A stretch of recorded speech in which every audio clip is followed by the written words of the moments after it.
So today we're going to start on section 10.1, and this is about statistical problem solving. So we're finally going to go ahead and get started on statistics. Now, when you are doing any kind of problem solving in statistics, there are 4 steps.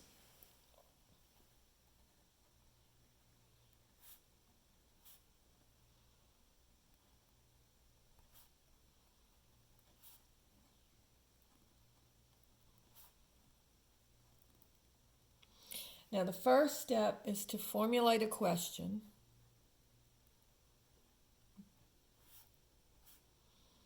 What are you studying? What are you asking yourself? What are you trying to get out of this problem? Then you're going to collect data.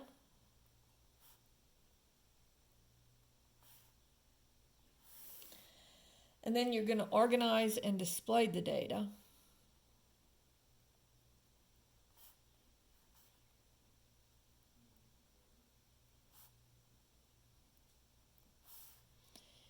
And then you're going to analyze and interpret.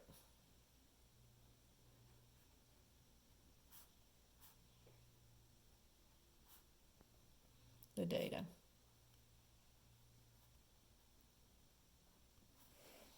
All right, so let's first start with formulate a question.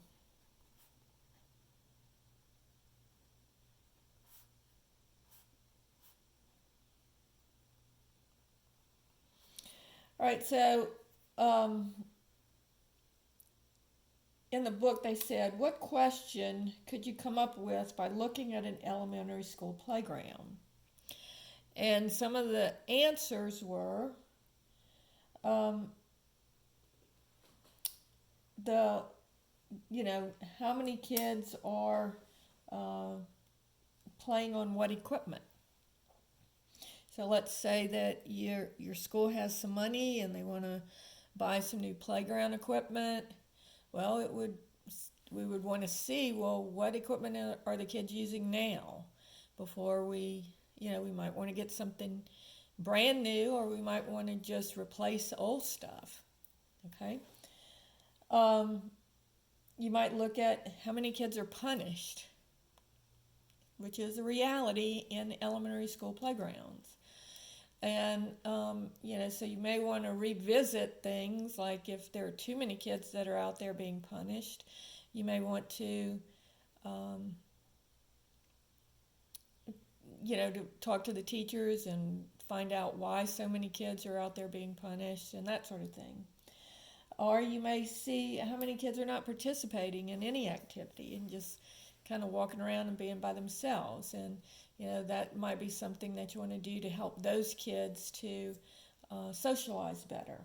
Okay, so those are the types of questions that you might come up with. Okay. Question number 2 is you're going to collect data.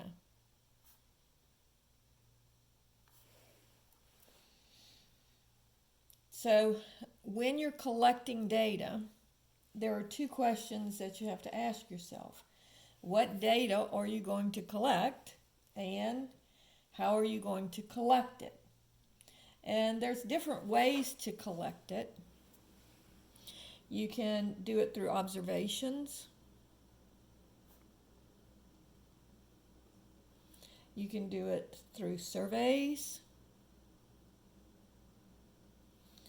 And you can do it by conducting an experiment.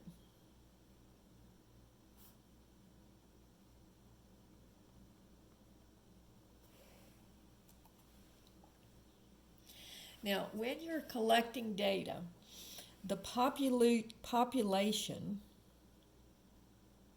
we'll talk about this a lot, is the entire group that you're concerned with. So if you're talking about this playground, you would be talking about the kids in the elementary school, in that particular elementary school. Or if you were trying to ask a question about your students in your class, the population would be your class. And then we have the sample. And the sample is the subset that you will either, the subset of the population,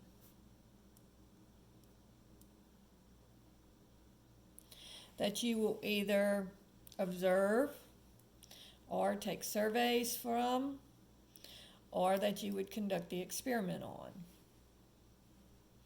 So let's say that we are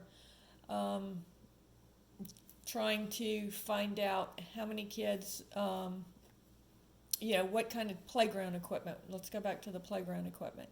What kind of playground equipment do you want? Well, you could survey the entire school, or you could just survey a small portion of the school. But what we want to do is we want to make sure that we are getting a representative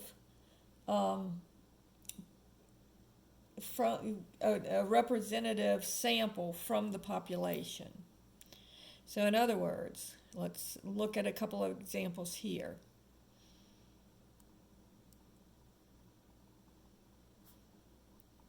Write this down.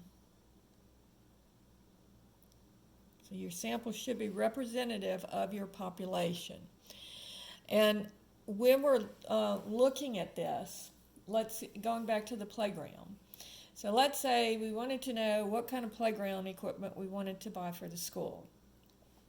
And so one way that we could do it is we could say, well, okay, let's stand outside of the first grade classroom and survey kids and ask them what kind of playground equipment they'd like to have. Well, the problem with that is you're only asking the first graders.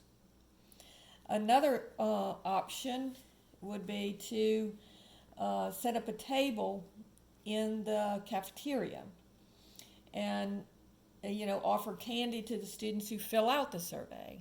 Well, that would be a much better option because there most of the students go to the cafeteria, if not all of the students go to the cafeteria, and you wouldn't have to collect data from everybody, but you could collect data from the kids who are willing to fill out the survey, but everybody would have that option of filling out the survey.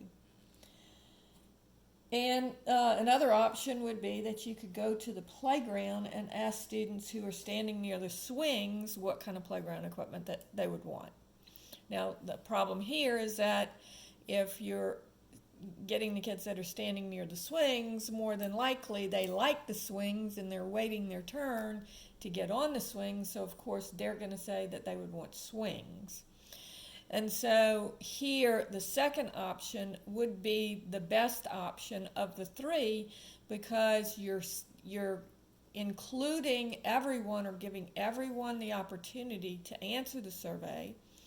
And it's not just a particular portion of the population where it may be biased. So let's say that we have, we want to fund a library in a certain town. And so we stand outside on Main Street during lunch hour and we just ask people about it and what they want. Would they like to fund a new library or would they not like to fund a new library? And when we're doing this survey, the population would be all of the voters in that city who are going to vote, who would vote on this bill, and then the sample would be the people that we're actually walking up to and asking. All right, so that kind of gives you an idea of the population. In the school example, the population would be the entire school, and the sample would be the people that you're actually fill out the survey. No matter which option you use, the sample would be the people that you actually survey. So it's a subset of the population that you use to collect data.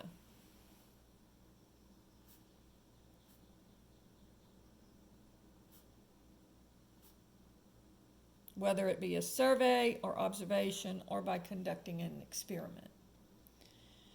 All right, so that's number 2. Number 3 is we're going to organize and display the data.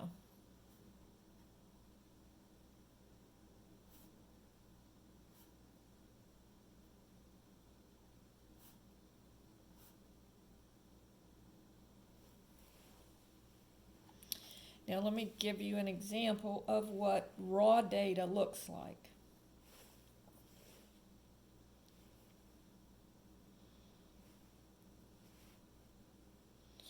So here we conducted a survey from 2 universities. Let me turn it a little bit brighter for y'all. Okay, so we conducted a survey from 2 universities of how far away do the students' parents live. And you can see here's raw data, and it's really hard to tell any information from it, because once we collect the data, we want the data to tell us some information. And just by looking at the raw data, it's like, well, what does that mean? I don't know. It's just raw data. So what we're going to do is we're going to come up with ways to organize the data and to display the data so we can kind of get an idea of what's going on with the data. Now, the first type of data organization that we're going to use is called a line plot, or sometimes it's called a dot plot. All right? And so with this, what we're going to do is we are going to take the data and we're going to make a picture out of it. So let me get to that on my Kindle.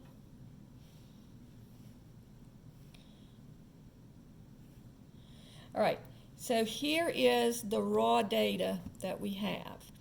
This is a teacher gave a test to see how well her students did, and here are the scores that they made out of 50 points. So let me shrink that down a little bit.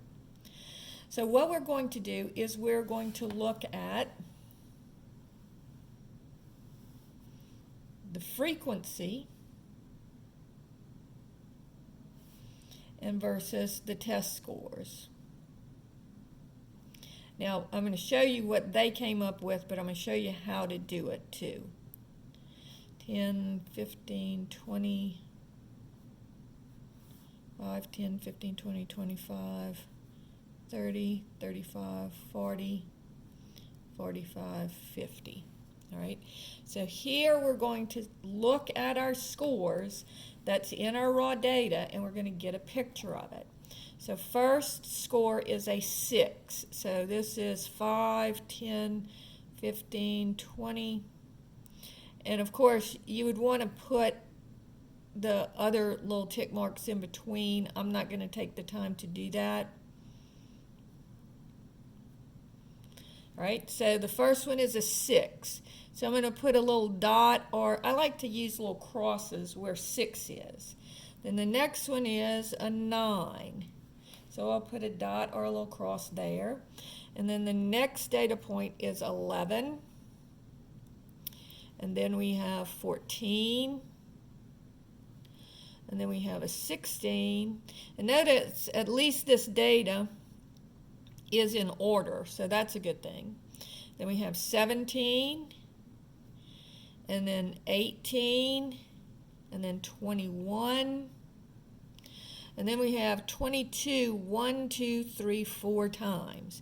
So when I do 22, I'm going to go 1, 2, 3, 4 times. So that shows me that 22 is a data point 4 different times.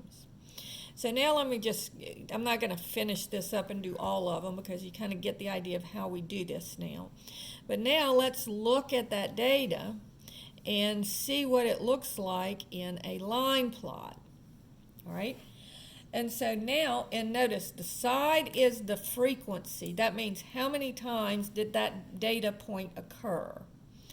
All right, so looking at this, notice that this is 60% right here. It's 30 questions answered correctly. Notice that way more than half of the class made under 60% on the test. And so that would tell me, hey, these kids don't really know this very well. Maybe I need to go and reteach it, okay? And so let's go ahead and give the definition for frequency.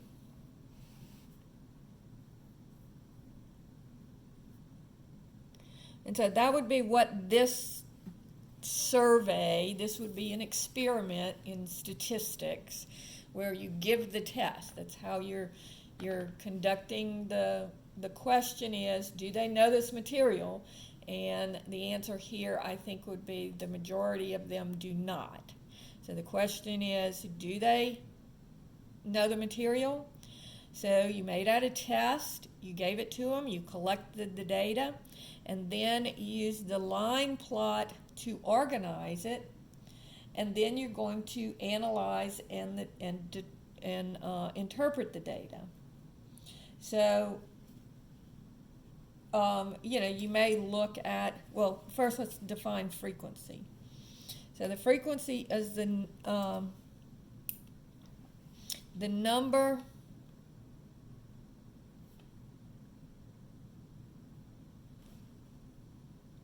of times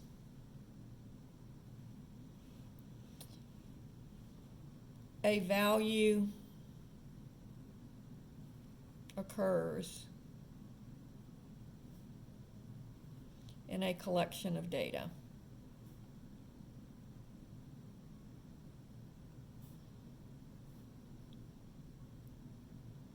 Okay, so notice that the frequency of 22 would be 4 because 22 occurred 4 times. 1, 2, 3, 4.